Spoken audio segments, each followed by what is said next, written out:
We're gonna be doing a chill little VOD review here. Oh wow, what is that? That's weird looking. So you're YHW, I believe.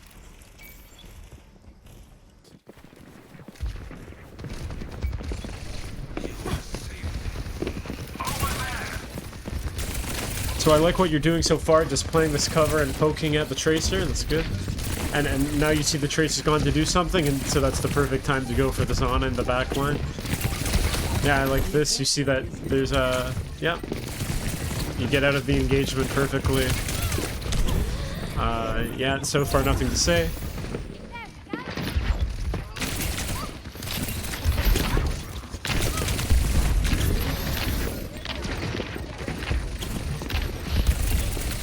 Great aim.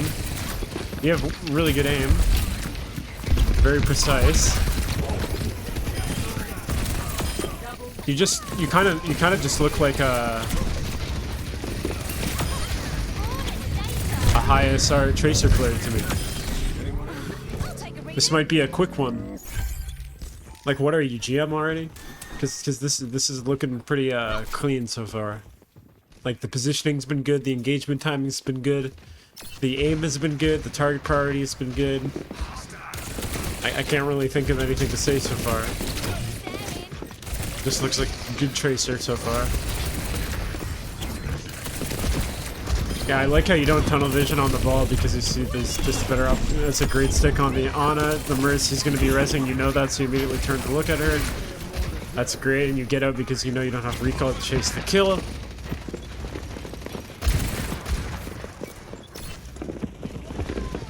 Yeah, so far so good.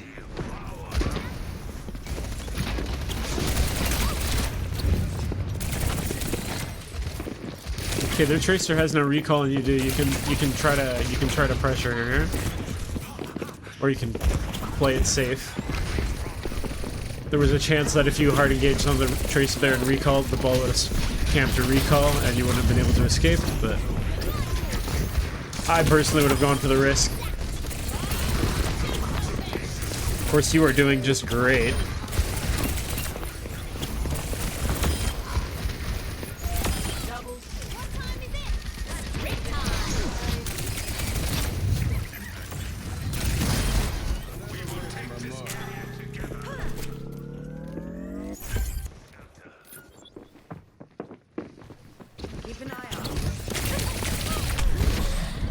Okay. Here's one thing that I do this kind of thing too, and I wouldn't have made that play, or I don't think that's the correct play, just because you are using your goal there. I'm assuming was to try to like pulse bomb like one of the supports, whoever was most convenient to pulse bomb, whoever you could land the pulse bomb on, because they're all just kind of grouped up in that area. So that's a good idea. So you can use all of your abilities, triple blink, and try to use your recall and pulse like that. But in this case, you didn't wait for all three blinks, so you weren't really able to get in the right position. I think if you just stayed here an extra second and waited for your third blink, and you were able to commit on the back line with all of your abilities, you would have probably been able to pull off, like, execute that play better. But like, that was just like a small mistake, and honestly, like, in the heat of the game, I make that same mistake a lot too. That's just a consistency thing. You gotta be aware and be more patient of your cooldowns.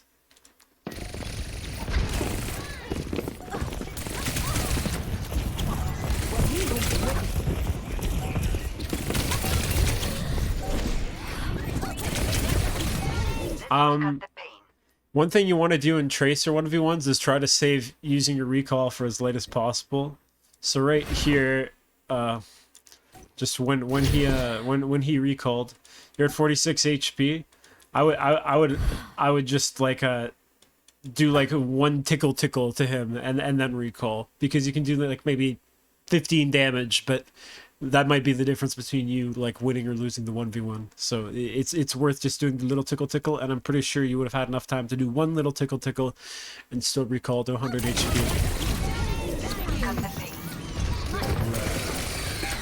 Oh, that on is one.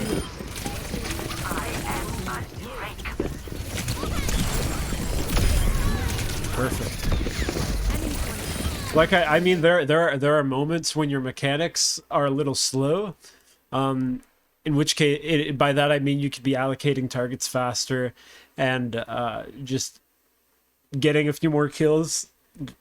Just that you're not, or not even necessarily getting kills, but being able to apply more pressure to targets earlier on. Like for instance, where like because you did end up killing the Smurfs, but like for instance here, like you realize she's there, but you're like very slow, and you're kind of like struggling to keep track of her because you don't put yourself in an optimal position to be able to aim at her. So what I would have done when I saw that Mercy like right beside me is I would have like blinked maybe behind her, so that when I 180'd, I'd be looking at her and she wouldn't just be like zooming around my face, and it would be much easier to hit her, you know.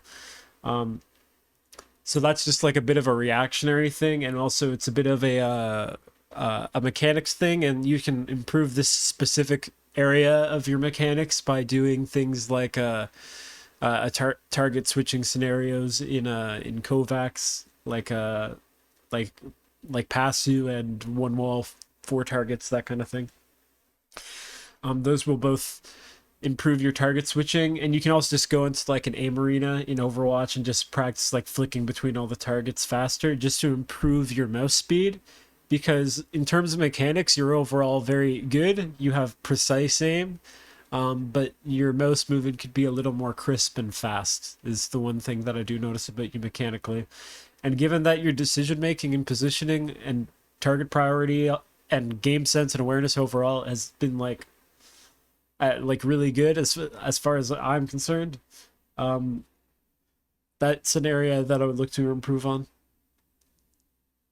And any other things that I can think of in terms of decision making, though. Yeah, no, I like I like how you're playing it so far. 3, 2, 1. Round 2. Capture the objective. We're halfway there.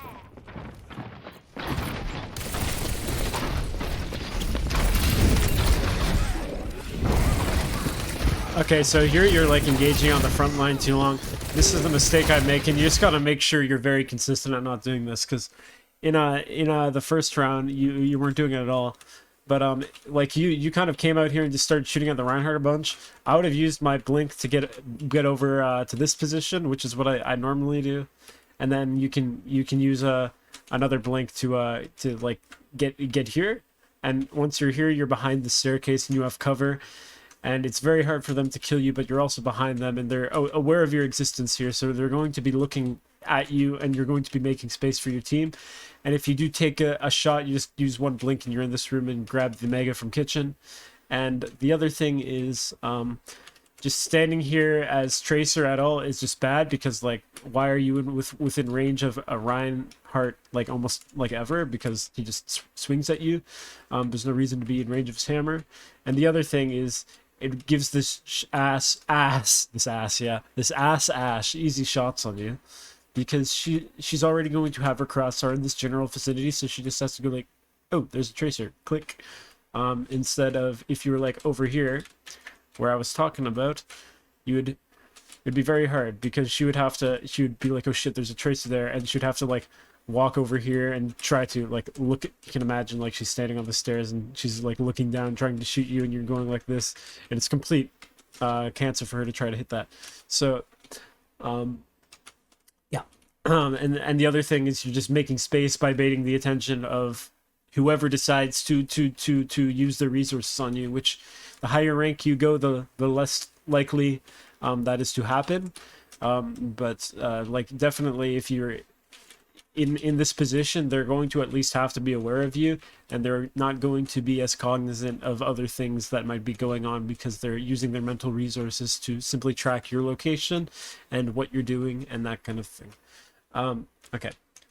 And the other thing is, if you blink over here, you tickle Leanna. She whiffs her sleep on you because you blink to this position. The Ashe is like looking over here waiting for you to peek.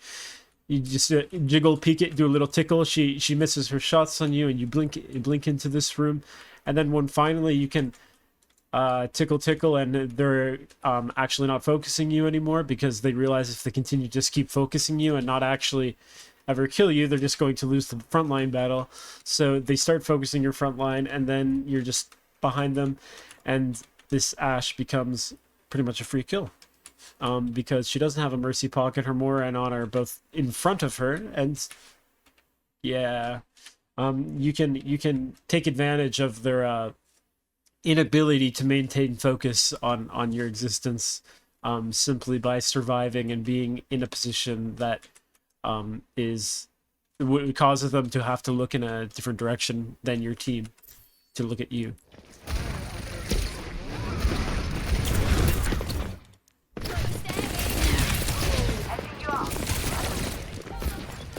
So I like what you did here in the end. Like you ended up doing it, which is good. You ended up getting behind them. It's just you didn't have to take that swing from the Reinhardt. You could have made more space for your team and done this more efficiently with fewer resources and while not taking any damage.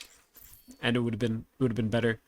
And you could have stayed in a more aggressive position too if you maintained the kitchens with the Mega. But this is overall not terrible. I like how you're just going to contest point here. This is good.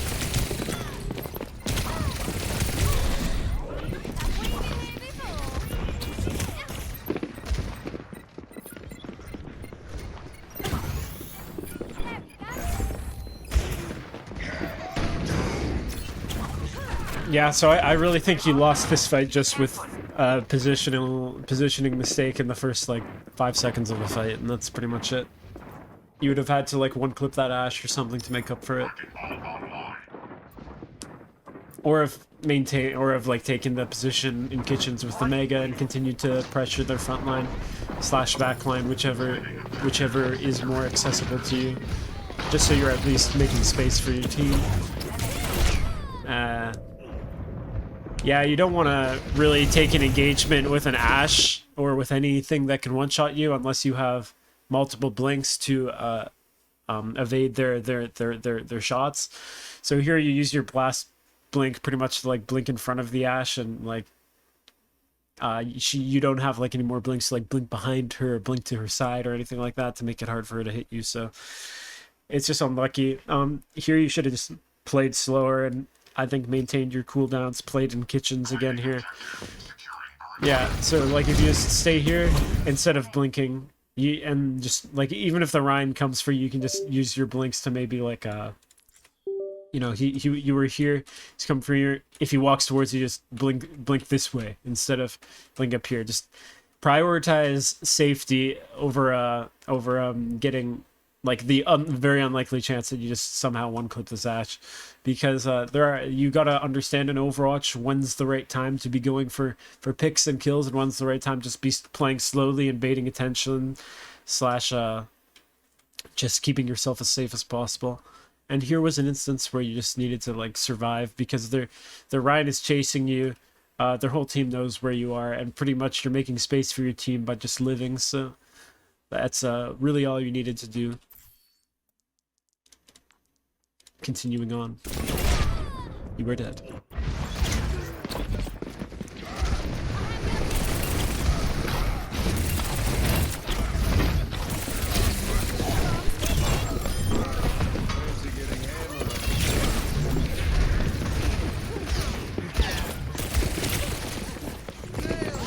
You took some risky peeks for that Ashe there, which I wouldn't be. And like there again, you're like risking that she's not going to be looking down that angle already, which like a GM Ashe, like a really good Ashe player definitely would be. Just like scoping down that angle, expecting you to peek it. And you might have gotten dinked. So just be a little more careful, I would say. And anticipate where their Ashe is going to be looking a bit, because you might not have been punished in this game, but if that was like a Surefour on the Ashe there or something, you probably would be dead.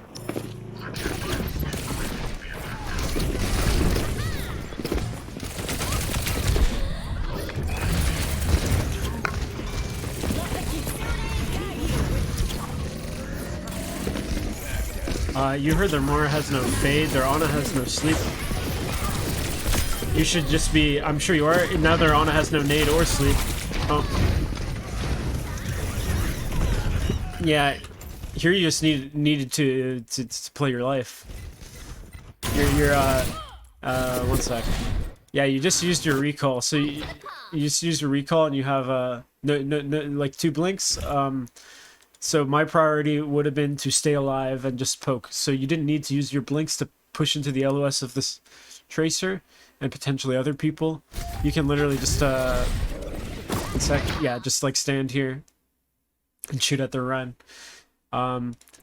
Potentially just move behind this cover a bit. So instead of standing where you were like here, just go here and shoot the Rhine. You want to be taking fights where you have an advantage, if anything, if possible. And defender's advantage is a real thing. And given that this Tracer has the defensive position of being on the point behind the corner, which you're choosing to peek, he has an advantage in this 1v1 because he has the advantage of playing this cover. He has the advantage of you having to peek him and him not having to peek you. That is pretty much what the defender's advantage is. You have to take the positioning that he is contesting. He does not have to take the positioning because he already has it. So you're giving him that advantage of taking a 1v1 in the position which he already controls. So instead you can just like stand behind this wall and poke at the Reinhardt. And if the Tracer walks around this corner into you, then she's giving you an advantage because you're both in the LOS of your supports, and because she's giving you that same sort of defender's advantage. Also, there was one other thing I wanted to say, but I forget. Never mind. But yeah, this is just another example of you needing to play your life instead of going for the big plays.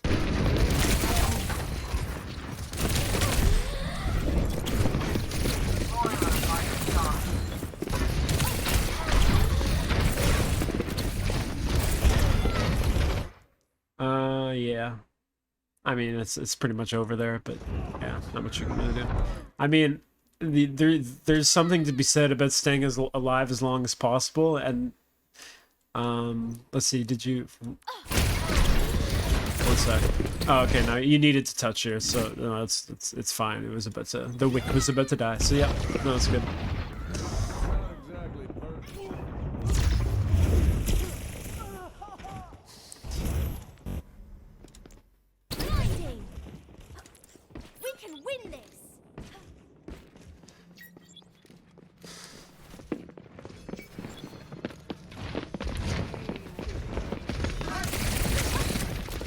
You should, okay.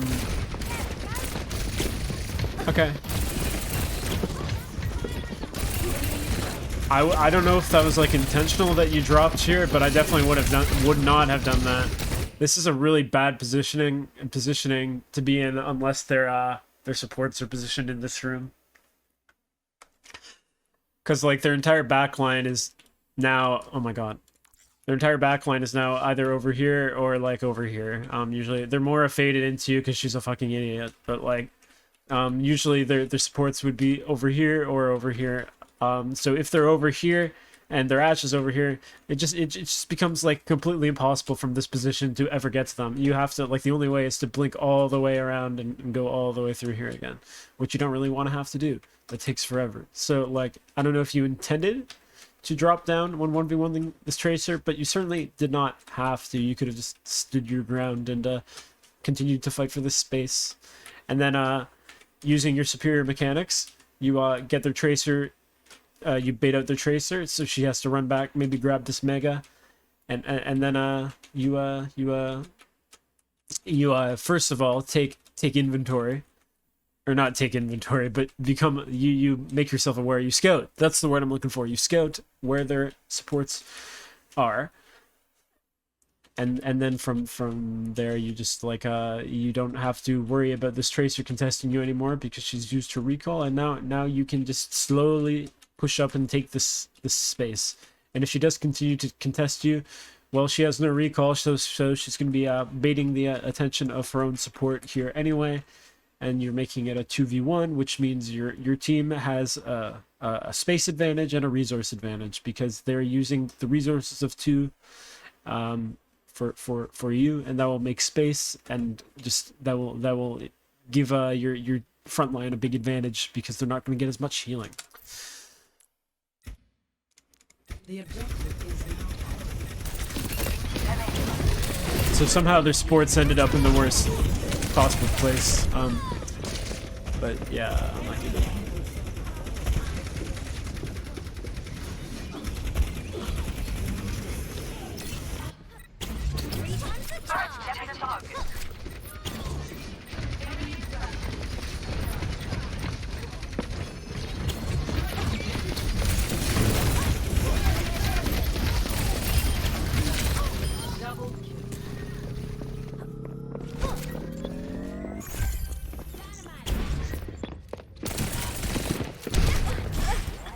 Have we been here before?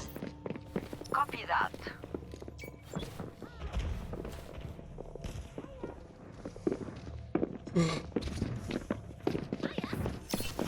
Eyes on a target. Oh, come on, you got this. Enemy. I thought you were gonna kill him. Okay, that's an alternate approach. Nice.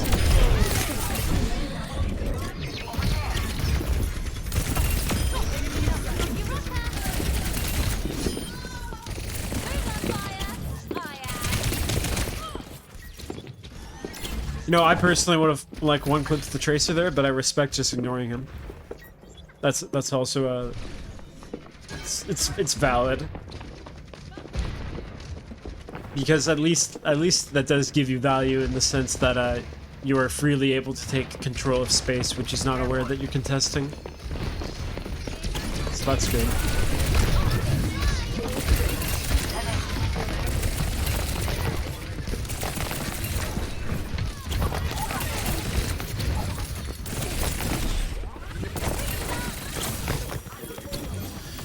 Yeah, no, you played that just fine.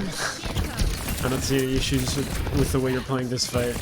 I like how you're behind them and baiting the attention of their team.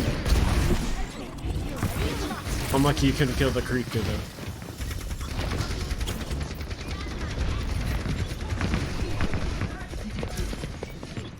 I'm expecting a big pulse bomb right on those. Yes, nice.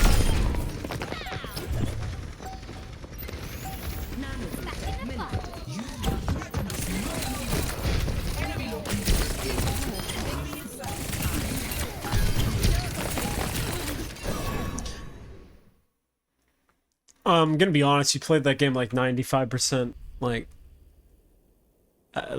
you played that game really well. So I don't have like that much to say, but there was a few things I did say.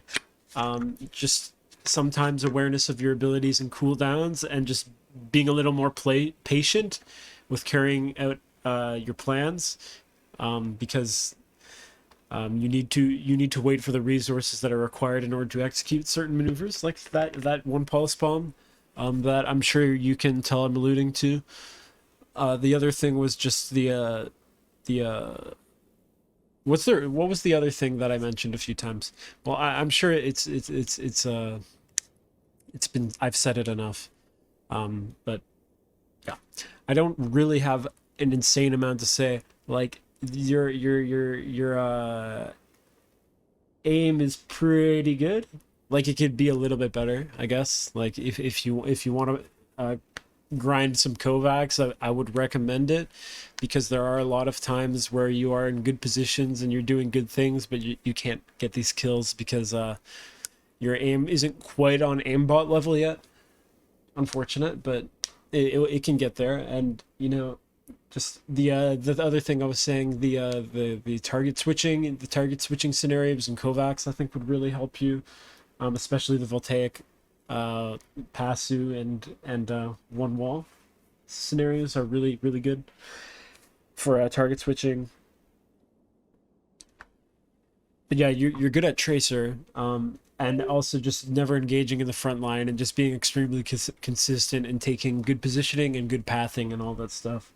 Because there was like one or two times you just could have taken more optimal pathing, which would have put you in a better position. But overall, like, It's really good. So yeah, I like what I was seeing out of the Tracer that game. Good luck in your future progress.